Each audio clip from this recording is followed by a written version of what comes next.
Buenas, con este vídeo empezamos una serie que me hace mucha ilusión, el match celebrado en el año 1984 entre Anatoly Karpov y Garry Kasparov. 3 años antes, Karpov había revalidado el título contra el aspirante Viktor Korchnoi. Si quieren ver las partidas de ese match, les dejo el link en la parte superior, así como en la descripción del vídeo. En esta ocasión, el aspirante era la joven promesa de poco más de 20 años, Garry Kasparov.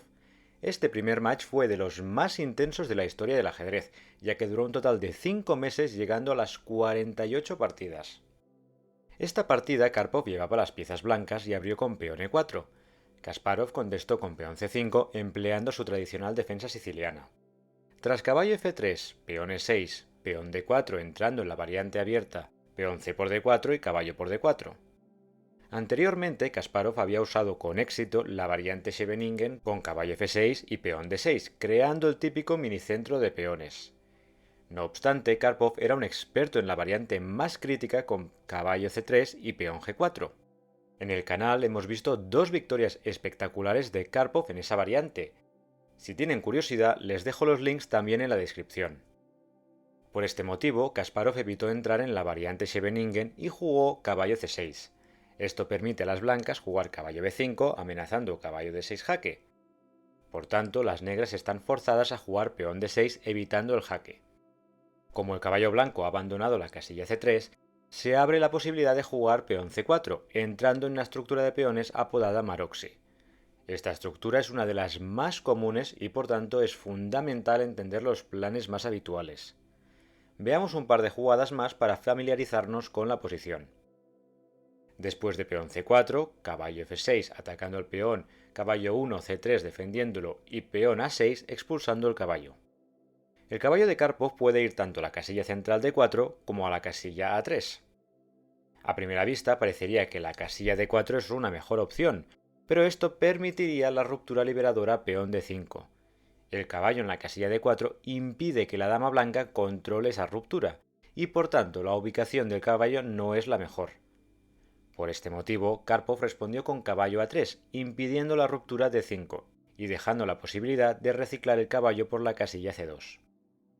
A continuación, ambos jugadores finalizan el desarrollo con alfil e7, alfil e2, enroque corto, peón b6, alfil e3 y alfil b7.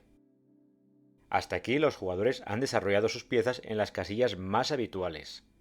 Karpov tiene muy buen control del centro, en especial de las casillas d5 y b5. Por otro lado, Kasparov tiene un peón potencialmente débil, el peón en la casilla d6. Este peón se encuentra en una columna semiabierta y no hay ningún otro peón que le pueda defender. A pesar de esto, la estructura de peones negros, apodada como sistema erizo, es muy sólida. Los peones en las casillas a6, b6, d6 y e6 son como las espinas de un erizo. Si las blancas dan un paso en falso, pueden salir mal paradas. El movimiento más rutinario para las blancas sería dama d2, preparando torre d1 y torre e1. No obstante, Karpov tenía preparada otra jugada con dama b3, atacando el peón en la casilla b6 con 2 piezas. La contestación más natural sería caballo d7 defendiendo el peón.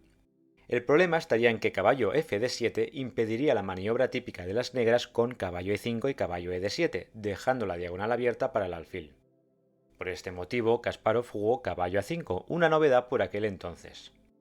La idea principal de este movimiento es que tras lo que ocurrió en la partida con dama por b6, las negras capturan el peón central con caballo por e4.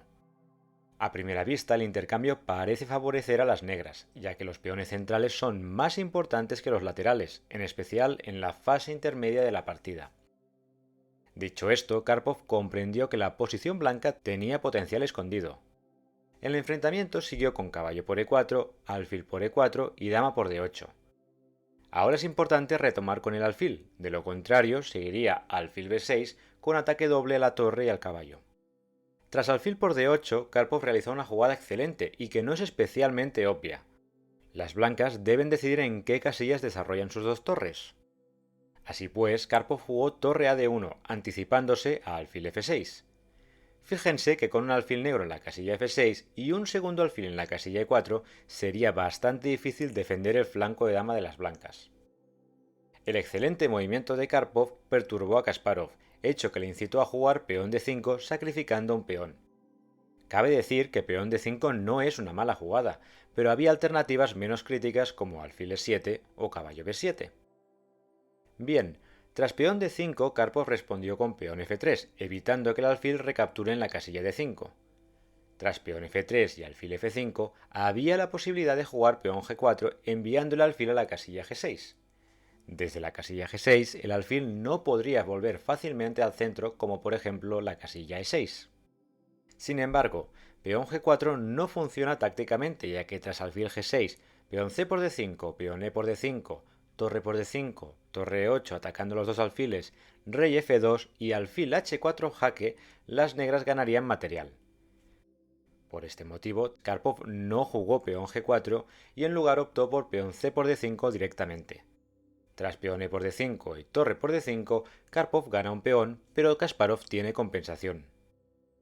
Después de torre por d5, las negras respondieron con alfil e6, colocando el alfil en una excelente ubicación apoyado por el peón en la casilla f7. Karpov respondió con torre d6 y a continuación ambos jugadores eliminaron un par de peones del tablero con alfil por a2 y torre por a6. Las blancas tienen una ligera ventaja gracias al peón adicional en el flanco de dama, tal y como sugiere el módulo. Dicho esto, materializar esta ventaja no es una tarea sencilla, ya que el peón está lejos del punto de coronación. La mejor defensa para las negras era capturar la torre con torre por a6. Entonces, tras alfil por a6, alfil e7 abriendo paso a la torre, torre c1 y alfil a6, el peón en la casilla b2 va a tardar en avanzar, gracias a la actividad de las piezas negras. Volvamos a la partida. Después de torre por a6, Kasparov jugó torre b8, que es el primer error de la partida. El problema reside en que las blancas están a tiempo de avanzar y defender el peón pasado en el flanco de dama.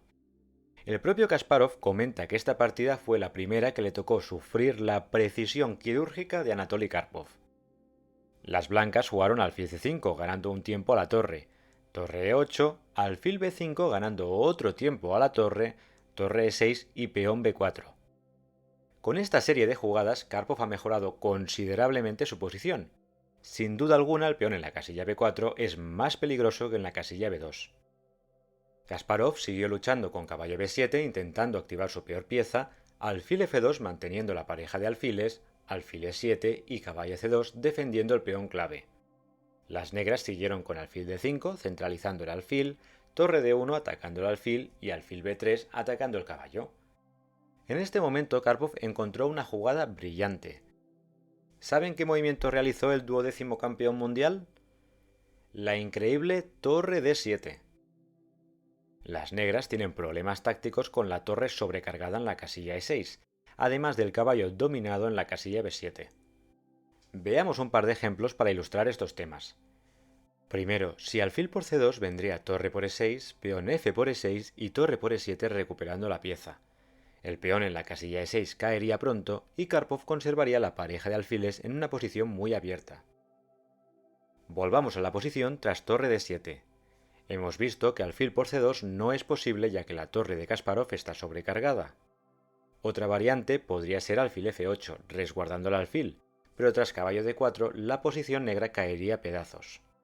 Fíjense que la torre y el alfil están amenazados, además que el caballo en la casilla b7 está restringido por el peón y las piezas negras.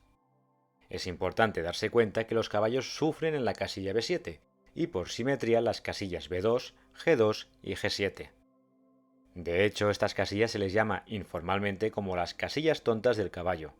En contraparte, resulta irónico que su compañero, el alfil, esté perfectamente ubicado en estas casillas, controlando las grandes diagonales. Veamos cómo Karpov remató la primera victoria del match. La partida encaró la recta final con torre d8, torre por e6, torre por d7 y torre e1, buena jugada evitando problemas en la primera fila. Kasparov apartó la torre negra de la amenaza del alfil con torre c7, y Karpov dio la estocada final con alfil b6. En este momento Kasparov se rindió ya que la posición de las negras es totalmente desesperada. Para ilustrarlo, veamos qué pasaría si Kasparov hubiese continuado la partida con torre por c2, torre por e7 y caballo d6 controlando el mate en la casilla e8. El caballo de las negras no se puede mover, así que podría seguir alfil c5, torre C1 jaque y el rey blanco puede ir al centro vía rey F2, rey E1 y rey D2. Eso sí, el rey debe evitar las capturas del caballo con jaque. Por ejemplo, la casilla C3 debe evitarse ya que alfil por B5 vendría con jaque. No obstante, Kasparov era perfectamente conocedor que Karpov no perdería semejante posición, y por esto abandonó. Creo que esta partida es un muy buen ejemplo del nivel de Karpov tanto como jugador como campeón mundial. Kasparov intentó solucionar sus problemas del medio juego con un sacrificio de peón temático. Sin embargo, Karpov aplicó su precisión para contrarrestar la actividad de las piezas negras y acabar consolidando su peón adicional. Con esta victoria, Karpov ponía el 1-0 al marcador. A continuación les dejo los 6 momentos claves de la partida. Espero que les haya gustado, saludos y hasta la próxima.